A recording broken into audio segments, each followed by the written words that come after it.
பேனல்னுங்கிறத எங்களோட ஸ்குவாடு கண்டுபிடிச்சிட்டாங்க. சரி சும்மா தான் சொல்கிறாங்கன்னு சொல்லி 2வது மேட்ச் பார்க்கலான்னு சொல்லி உள்ளே போய் பார்த்தா மறுபடியும் அதே மாதிரியே எங்களை ஹெட்ஷாட் அவன் உடம்புல அடிக்கலான்ட்டேன்.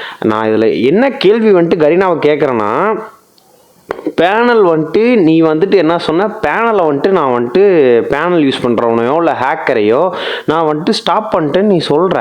ஆனால் அதுக்கான ப்ரூஃபும் கொடுத்தும் இத்தனை லட்சம் பேர்த்த இத்தனை கோடி பேர்த்த நான் வந்துட்டு பண்ணிட்டேன்னு நீ ப்ரூஃப் கொடுத்தோம் பேனல் போட்டுட்டு இன்னும் உள்ளே வரானுங்களே அவனுங்களே நீ அலோவ் பண்ணுற. பத்தாவதுக்கு நீயே பேனலை விற்கிறியே. சொல்லு பார்க்கலாம். எப்படி எப்படி இதை கன்சிடர் பண்ணிக்கிறது புரியல. எல்லாத்தையும் அதாவது என்னன்னா இது வந்துட்டு அதாவது வந்துட்டு இது ஃப்ரீ ஃபயர் வந்துட்டு கேமா இல்லை பாலிடிக்ஸாக எனக்கு புரியலைங்க. ஏன்னா அது வந்துட்டு என்ன பாலிடிக்ஸா இல்லை கேமா, அது வந்துட்டு ஏன் பாலிடிக்ஸ்ன்ற வேர்டு வருதுன்னா இவன் வந்துட்டு இன்ஸ்டாகிராமில் அஃபிஷியலாக கொடுத்துட்டான்.